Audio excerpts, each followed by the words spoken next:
Everybody, quick update for you. They sent me a pre-plan back there, but right before I got unloaded, picking up here at one of the steel haulers in Granite City, but the load was delivering Monday in Pennsylvania. So I was kind of surprised by that, so I called Paul, my fleet manager, and I said, Paul, they just sent me a pre-plan going to Pennsylvania, and the system shows me, due to get home by tonight. So he looked it up, checked it out, says, yeah, let me call them, something went wrong there. So about 2 minutes later, I got a message over the tablet saying, that load was canceled. And then about a minute later, they sent me a different load, picking up at a different steel shipper in Granite City. Granite City is just on the Illinois side of St. Louis. We pick up a lot of stuff over there. There's 2 or 3 or 4 places where we pick up a lot of steel products, steel coils and things like that. So, but this load delivers Monday in Muskogee, Oklahoma. So much better. So thank you, Paul, for getting that fixed so quickly. I was not liking what I was seeing there. So, yeah, there's a little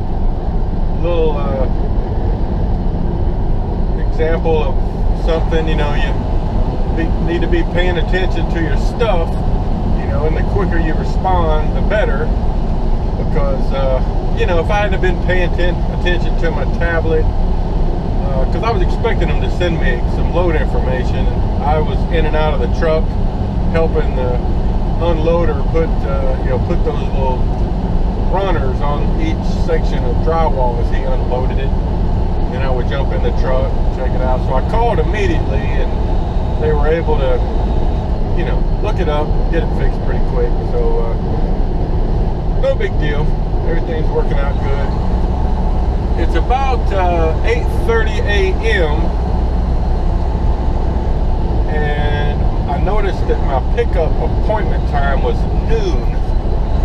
So I'm hoping, some places when they give you an appointment time, it really means something. At other places, it doesn't really matter that much, as long as you're on the board to get the load that day, they don't really care if you're 2 hours early or 2 hours late. So I don't know. I really don't remember ever being picking up a load at this particular place. So we'll see. All right, I'll update you when I get there. All right, everybody. I have checked in here at the U.S. Steel place in Granite City. I don't recall ever being here before. None of this looks familiar, but anyway, here I am. Been backed into this loading bay along with another driver, not Maverick, for about half an hour. So maybe they're on break. Nothing's going on. I haven't seen anyone.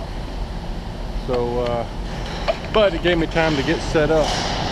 The guy, here comes the guy with the overhead crane. So when I checked in, the guy said I could load it either suicide or shotgun. So I've set up to be shotgun just because I don't know how wide or tall this coil is going to be, and I'm more likely to get one tarp to cover it if it's loaded shotgun. But here's my setup. Here's the middle of the trailer. I've got 6 coil racks which will support up to 48,000 pounds, 2 timbers, a skid mat, 2 pads up there. Got my chains and all set out, edge protectors, tarps. Just need a coil. So, and the way it works is once we get loaded, we're supposed to put a couple of chains on, and then we pull back out through the scale and then back onto the securement wire. But this coil supposedly only weighs a little over 46,000 pounds, so should be good. All right, let me get out and see what's going on here. But the way this is going to work with a shotgun coil is I'm going to have 4 chains, cross chains, going through the eye of the coil. and then I'm going to have 2 straps going over the top. That'll be 6 securements, which is what I'll have to secure this load properly for 48,000 pounds. So I see a guy coming over here, so hopefully we're about to have some action. And more in a bit.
You saw, but here's the coil, pretty big coil. So what I'm going to do now is put 2 chains through it and probably go ahead and put 2 straps over it and get out to the scale out and the securement lock. Okay everyone, I've gotten loaded and partially secured. I got loaded way over there, kind of where that green building joins up with that brown building, and then I had to come back through here, go through the scale house, get my paperwork, and this is the securement lot. There's another driver up there securing, but all right, let me show you what I've done so far. I've got 2 cross chains going through the coil and then 2 straps over the top. I'm going to put 2 more cross chains through here. That'll give me 6 securements, which will secure up to 48,000 pounds. And the coil weighs 46 something, so I'm good. Then I'm going to put a chain over the front here.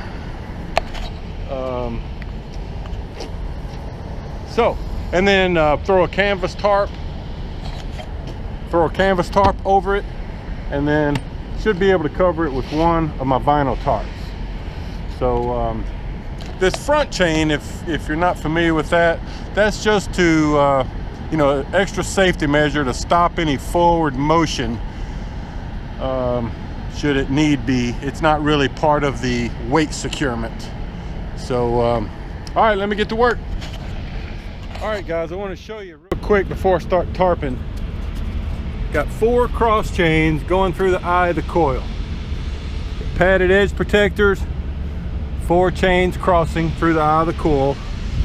Got a trip chain here in the front, 3 big blocks, and a coil pad behind it just to protect the product, and then 2 straps going over the top. So that's how it looks. I got two of these over center binders in the front and then 2 in the back. All right, let me get busy tarping. All right everybody, about ready to get out of here. Got it tarped.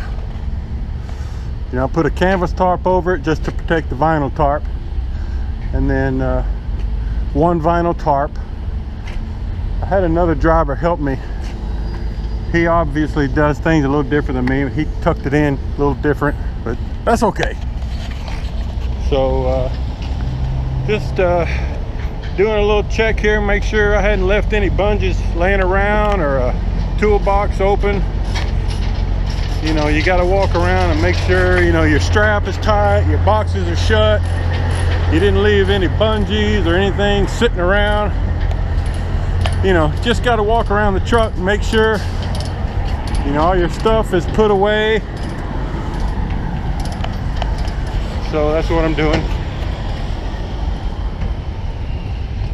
You know, you just got to make sure you've got your bar put away, your boxes and your bin doors are all shut. You don't have anything laying around.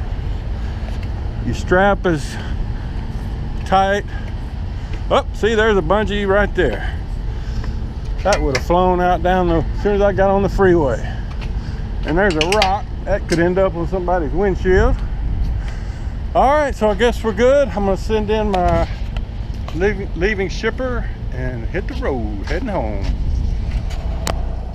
All right, folks, I finally got out of that place there in Granite City, Illinois. US Steel. That's a big place. Heck, they had like 3 or 4 different entrances into that place. But anyway, I had a hard time getting out of there because right down the street, about 3 blocks after I left there, had to sit and wait for a train about 25 minutes. So now I'm back on the Illinois 203, and at this stoplight up here, if you take a left, that's the Madison, Illinois Maverick yard. In fact, if you take that left, it's called Maverick Drive. So, you know, it's positioned in a nice spot because we have several shippers probably within just a few miles from here that we pick up a lot of stuff. So it's handy to have the Maverick yard there where you can get work done on your vehicle, your trailer, take showers, park for the night, get a truck wash. But I don't need to stop there today. I mean, it's like noon and I've got just about a little over 6 hours to get home from here.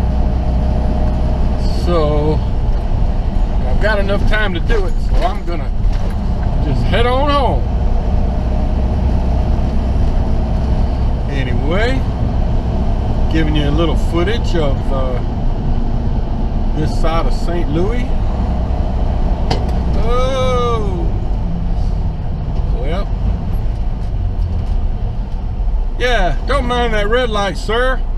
It doesn't apply to you, only to me and the other conscientious drivers. Golly, never fails to amaze me at how many stupid people there are out here on the road.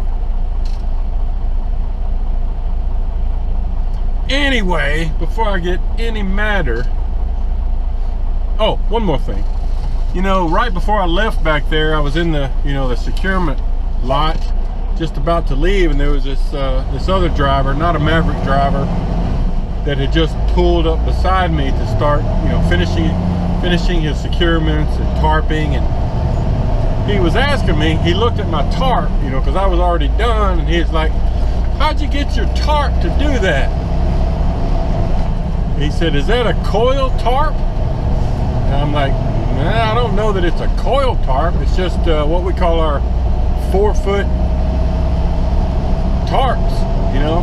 And he said, well, I can't get mine to cover all the way down the sides like you did. And I said, well, whenever I, you know, if I don't know for sure whether or not the coil can be covered, loaded suicide, I'll load it shotgun if they'll let me. You know, sometimes they won't give you the option to load it how you want to. You know, they'll just say you have to do it a certain way depending on how the customer unloads. But in this particular case, he said it was up to me, and so I told him to load it shotgun because the coil is less wide, you know, takes up less room on the width of the trailer, so that your tarps will pull down further on each side than if it was loaded suicide. So I think now, you know, he still may not want to load shotgun because,